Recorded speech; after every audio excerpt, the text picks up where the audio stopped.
Before I begin, let me introduce myself. My name is Margaret Whitaker.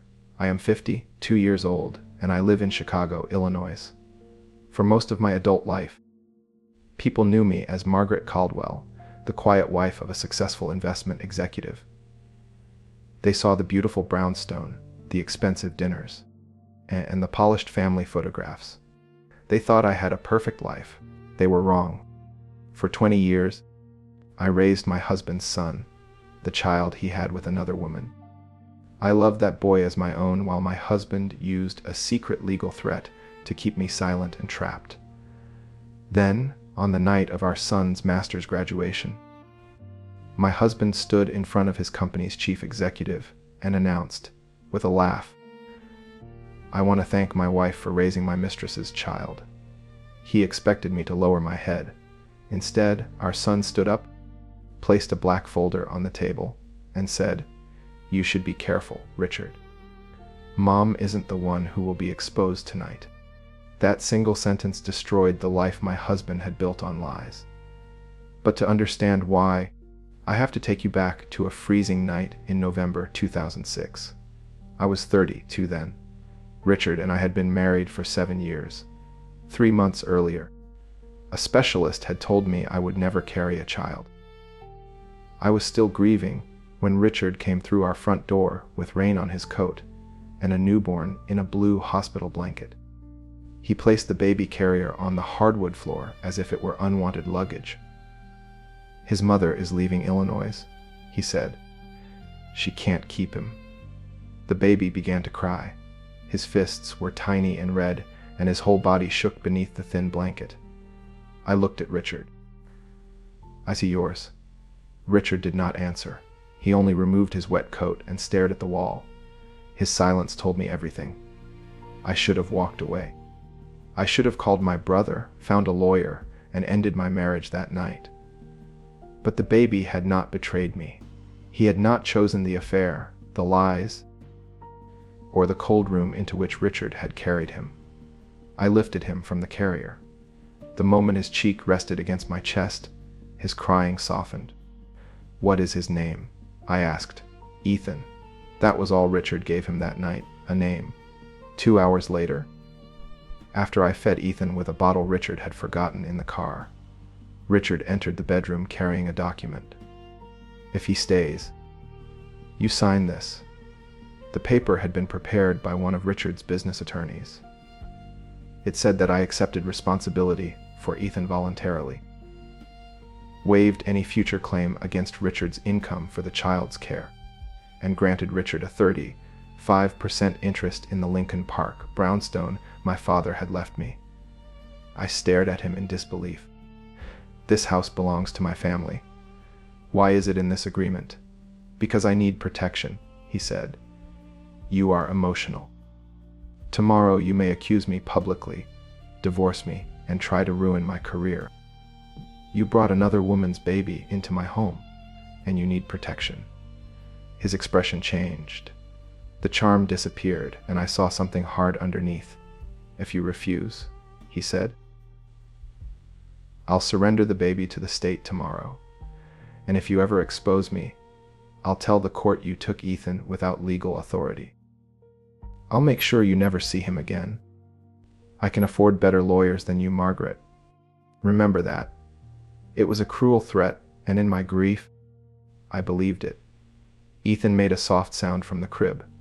I looked at his sleeping face and thought about strangers, foster homes, and a life beginning with abandonment. I signed. Richard took the paper, placed it in a leather folder, and smiled as though he had just completed a profitable deal.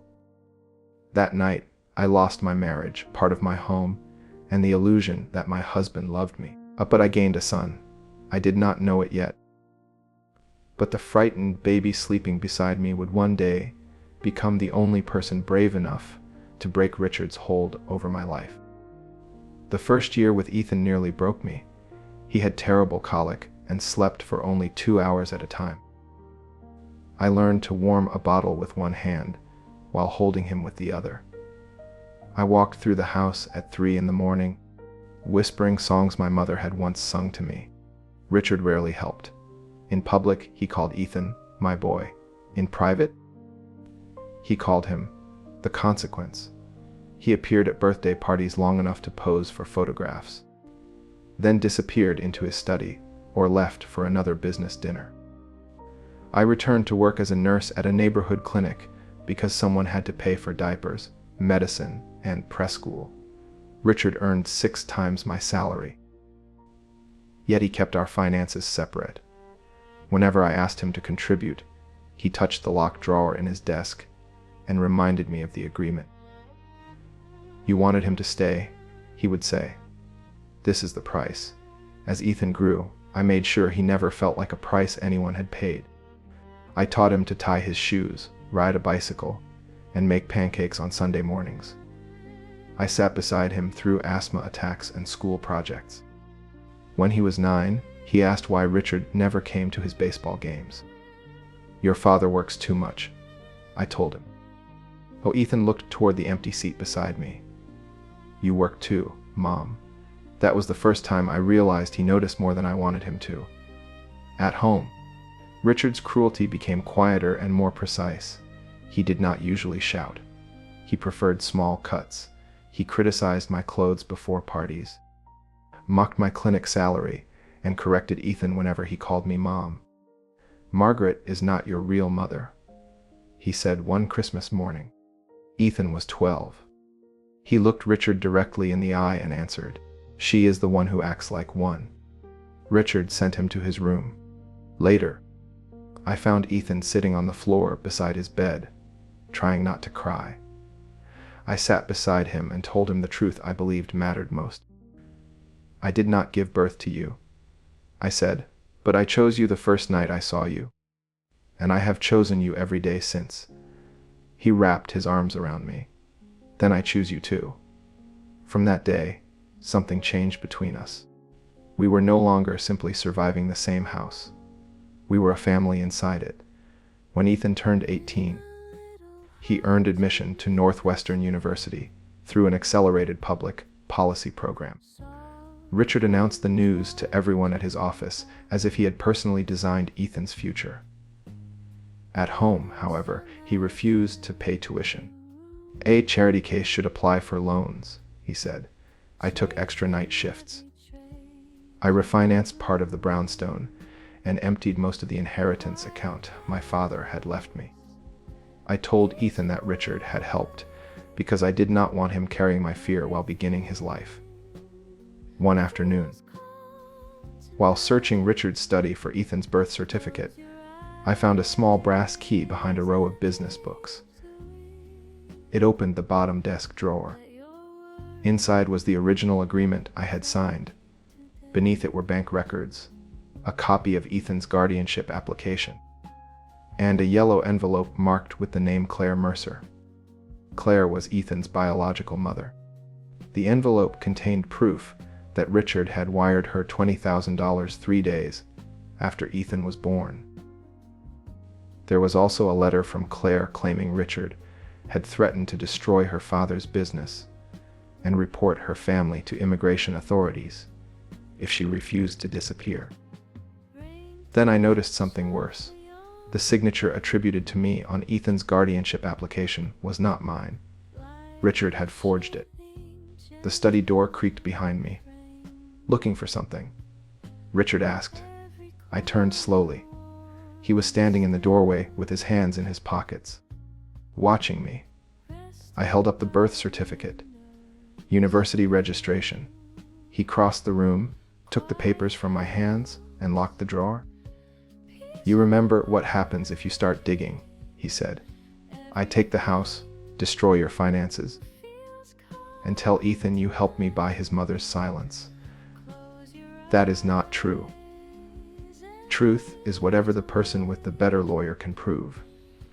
I lowered my eyes and pretended to surrender. But that evening, while Richard showered, I wrote down every date, account number, and name I could remember. For the first time in 20 years, I was not only afraid, I was collecting evidence. I hid my notes inside an old recipe box in the clinic's staff room. Over the next 2 years, I quietly copied mortgage statements, medical bills, tuition receipts, and checks from my inheritance account. I did not yet know how I would use them. I only knew Richard had controlled me by making me doubt my own memory. Paper gave the truth a shape.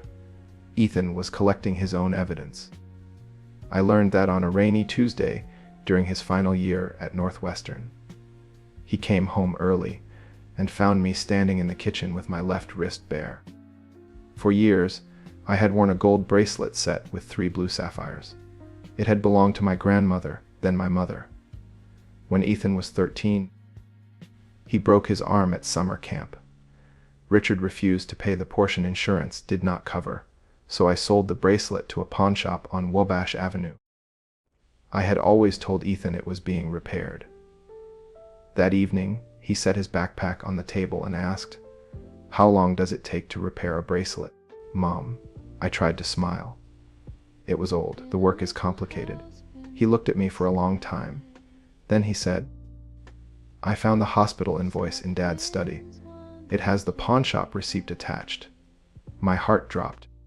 Why were you in his study? Because I stopped believing him. Ethan opened his laptop. On the screen was a spreadsheet with hundreds of entries: school fees, clinic bills, mortgage payments, insurance premiums, and deposits from my personal account. Each line included a scanned document. "I started this when I was 16, he said. Every time Richard claimed he paid for something, I check it. I sat down, too stunned to speak. "Mom, he didn't support me." "You did? And the agreement he threatens you with may not even be enforceable." I showed a copy to a legal aid attorney at school. A fear rushed through me. "You copied it?" "Yes." "And the forged guardianship form, and Claire's letter." I stood so quickly the chair scraped the floor. "If Richard discovers this, he will come after you." Ethan closed the laptop calmly. "He already came after us. He has been doing it for 20 years.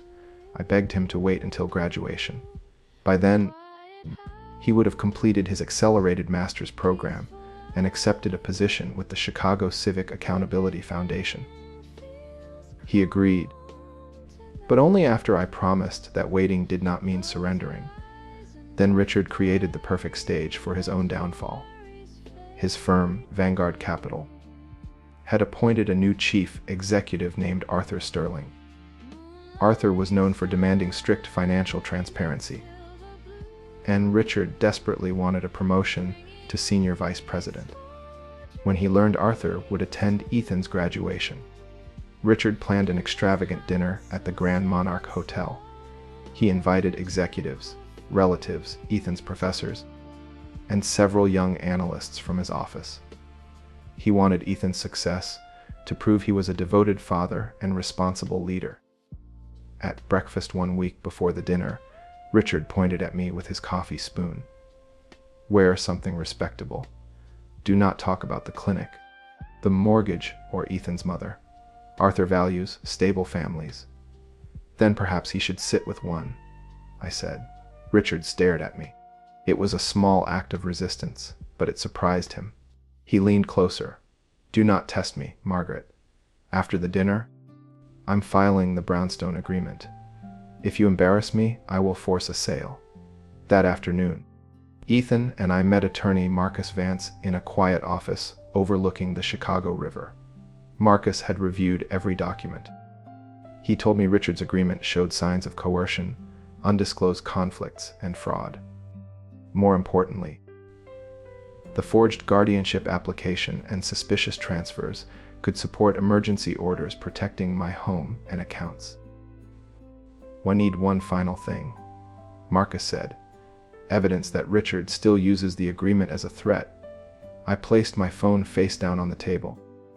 It contained a recording of that morning's conversation. Marcus smiled for the first time. "That will do."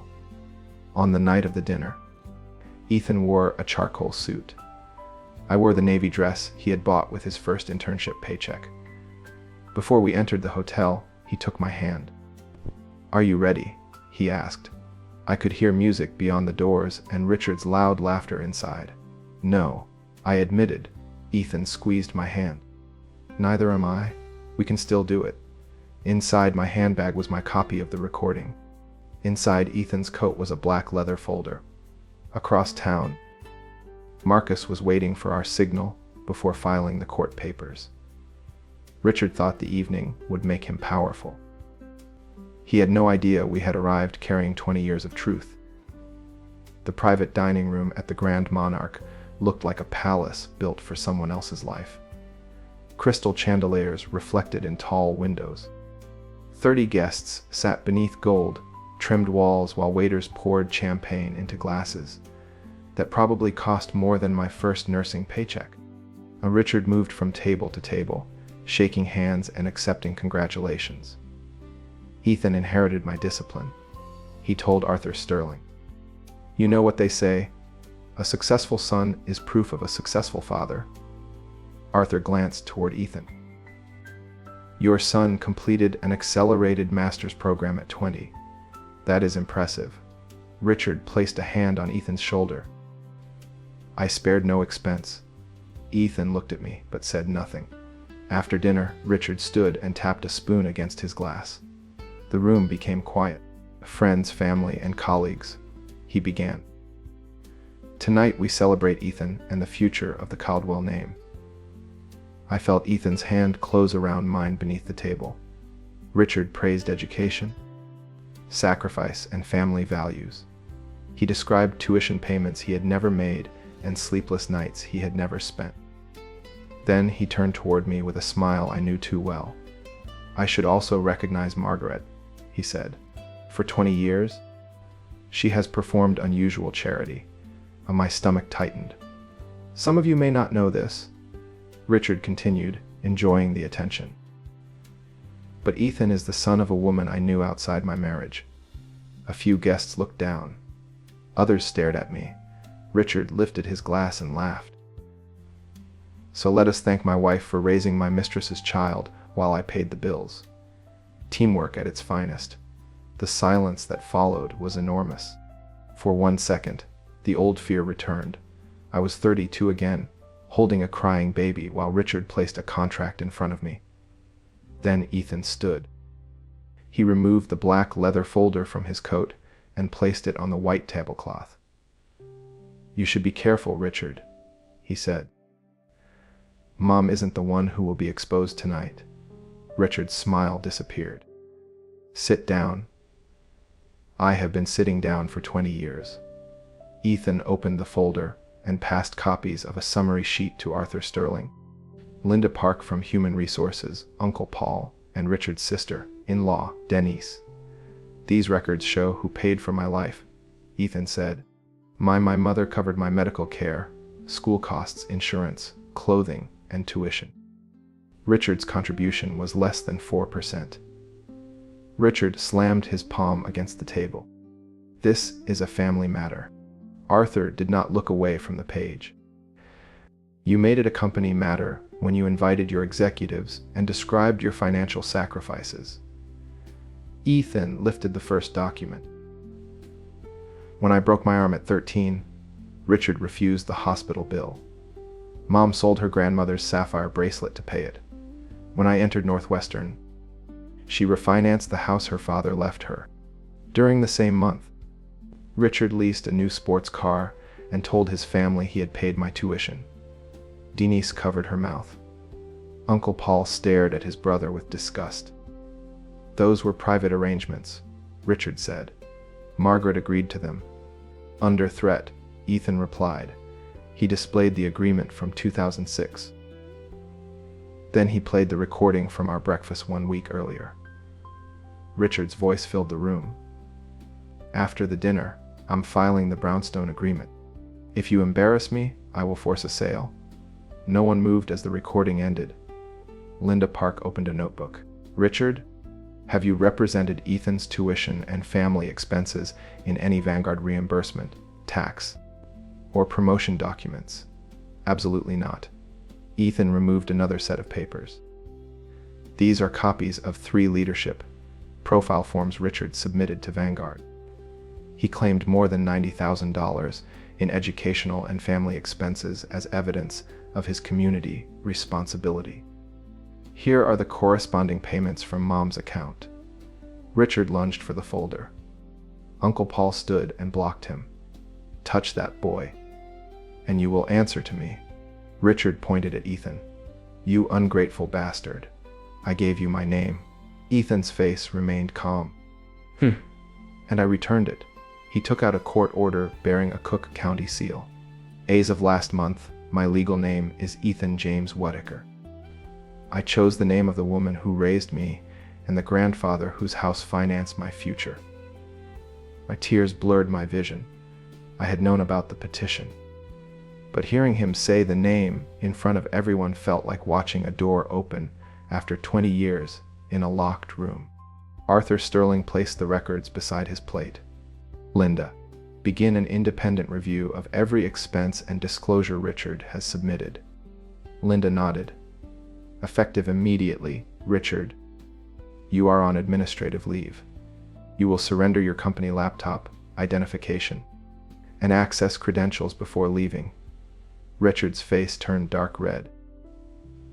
You cannot do this over a family argument. We are doing it because there is documentary evidence of possible financial misconduct. Linda said. Richard looked at me. This is your work. You poisoned him against me. I stood, though my knees trembled. No, Richard. I spent 20 years protecting Ethan from the truth about you. You revealed it yourself. The dining room doors opened. A process server entered with the hotel manager and asked for Richard Caldwell. Marcus had received our signal. The server handed Richard an emergency order temporarily preventing any transfer, mortgage, or sale involving the brownstone. He also served Richard with my divorce petition and a demand to preserve his financial records. Richard scanned the first page and laughed without humor. You think paper will protect you. Paper protected you for 20 years, I said. Now it protects me. He leaned close enough for me to smell champagne on his breath. Walk out with him, and you will have nothing. I looked at the man I had feared for most of my adult life. He suddenly seemed smaller than the room. I am walking out with my son, I said. That means I have everything. Ethan placed his coat around my shoulders. We left Richard standing beneath the chandeliers as his career, his family image, and his control collapsed around him. Outside, the cold Chicago rain touched my face. For the first time in 20 years, I did not hurry to escape it. I lifted my head and let it fall. By the next morning, Richard had hired 2 attorneys and begun telling relatives that Ethan and I had planned an elaborate theft. He claimed I was unstable, Ethan was manipulated, and every financial record had been taken out of context. That defense lasted less than 3 days. A Vanguard's auditors found that Richard had submitted some of my payments as his own family expenses in leadership and tax documents. They also discovered he had charged personal hotels, luxury meals, and car services to client accounts. The total was far larger than anything Ethan and I had known about. Vanguard fired him. His promised promotion disappeared, his company accounts were frozen, and the board referred the suspected fraud to authorities. But Richard still believed the old agreement would give him my house. In divorce court, his attorney held up the document and argued that I had freely exchanged part of the brownstone for Richard's agreement to keep Ethan in our home. Marcus Vance stood beside me. Your Honor, a newborn child was treated as consideration in a property transaction. Mrs. Whitaker signed after Mr. Caldwell threatened to surrender that child and later used a forged guardianship filing to maintain control. Then Marcus introduced a witness I never expected to see. Claire Mercer appeared by secure video from Oregon. Ethan had found her 6 months earlier. He had not contacted her as a son searching for another mother. He had contacted her as an investigator searching for the truth. Claire was in her 40s now. Her voice shook as she described Richard's affair, her pregnancy, and the threats he made after Ethan was born. Richard had promised financial support. then told her he would ruin her father's small business and report members of her family to immigration authorities unless she left Illinois, and signed documents she barely understood. "Did Margaret Whitaker ask you to leave?" Marcus asked. "No," Claire said. "I never met Margaret. Richard told me she hated the baby and would send him away. For years, I believed my son had grown up unwanted. I covered my mouth as tears filled my eyes." Claire looked into the camera. "Or Mrs. Whitaker, I know I cannot recover the years I lost, but thank you for loving him when I was too frightened to fight. He deserved to be loved," I answered. Richard stared at the table. For once, he had no story large enough to bury the truth. The judge invalidated the 2006 agreement because of coercion, fraud, and the attorney's undisclosed conflict with Richard. She confirmed that the brownstone was my separate inherited property. She ordered Richard to repay money he had taken from my accounts and prohibited him from contacting me except through counsel. The corporate case moved more slowly, but its result was just as final. Richard eventually pleaded guilty to financial offenses involving false expense claims and misuse of company funds. He avoided a long prison sentence, but he received supervised probation, community service, and a restitution order that forced him to sell his sports car, his investment property, and most of his expensive collection. People sometimes ask whether that was my revenge. It was not. My revenge was waking up in my own house without hearing his key in the door. My revenge was opening the curtains without wondering what mood he would be in. My revenge was watching Ethan sign his new name, Whitaker, on the paperwork for his first professional position. Justice did not look like Richard suffering. It looked like Richard losing the power to make us suffer. 6 months after the graduation dinner, I sold the brownstone. Legally, I could have stayed, but every room carried a memory of waiting, hiding, or pretending. I wanted a home that had never heard Richard's threats. I bought a smaller townhouse near Lake Michigan with white kitchen cabinets, oak floors, and wide windows that filled with morning light. Ethan helped me paint the living room a warm shade of yellow. "This place feels like you," he said. "Yellow, peaceful," he replied, "and stronger than it looks." We ordered pizza and ate on the floor because my furniture had not arrived. At one point, I noticed Ethan staring at my empty wrist. "What is it?" I asked. "Nothing," he smiled. "I just need to pick something up." He left and returned an hour later, carrying a small velvet box. When he placed it in my hands, my heart began to pound. Inside was my grandmother's gold bracelet with 3 blue sapphires. For several seconds, I could not breathe. "How?" I whispered. "That pawn shop closed years ago." Ethan sat beside me. I found its old sales ledger.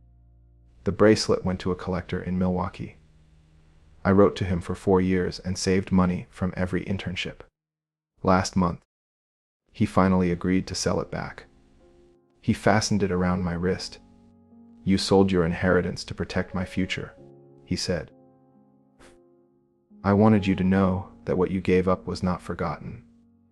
I pulled him into my arms and cried against his shoulder. Richard had spent 20 years telling me every sacrifice made me poorer. But as that bracelet caught the afternoon light, I understood the truth.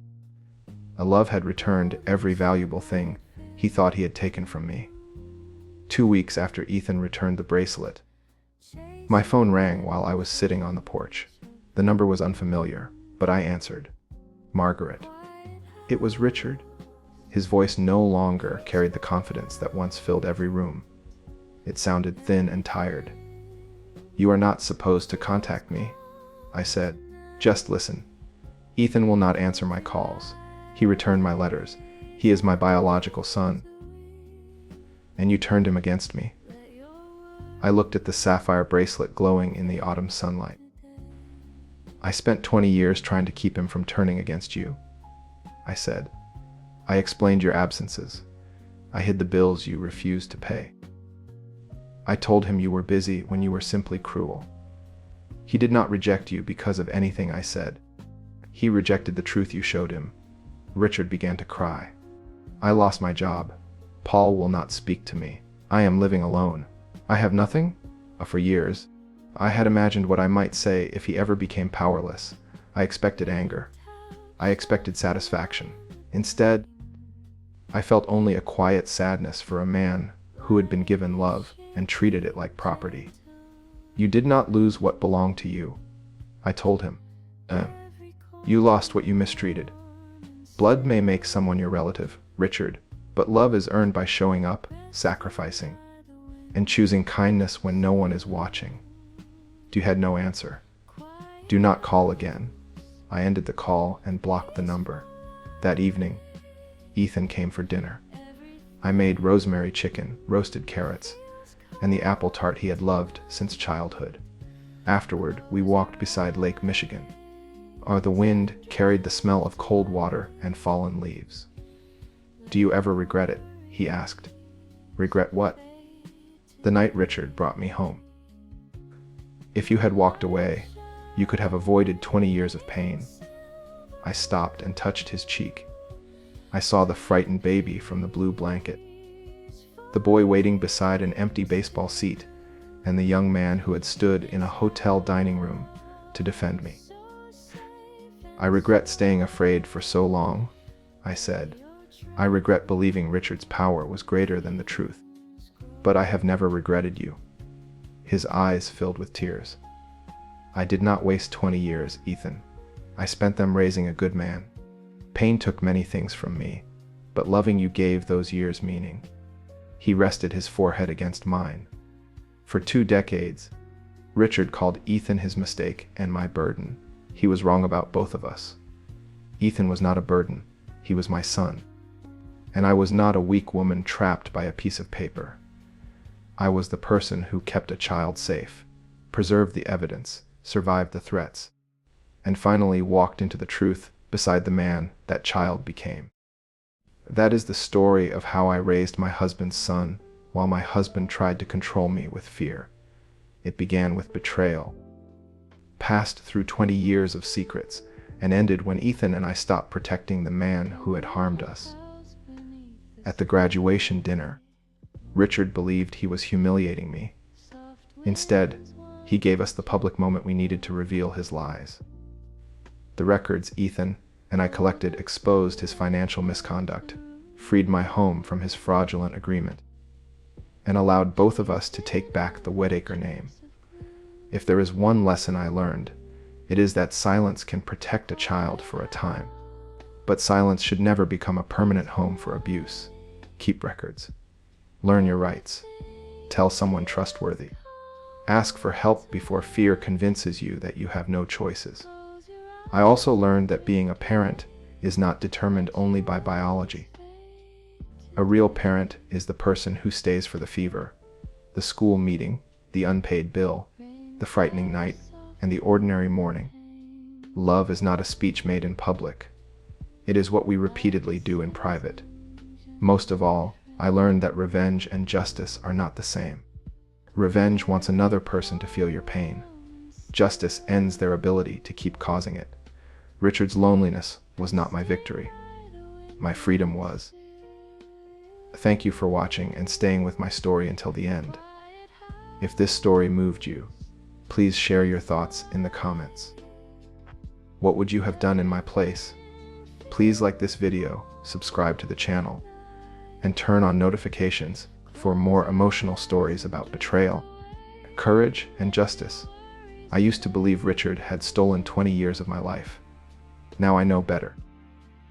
Those were the years in which I saved a child and raised the man who came back to save me.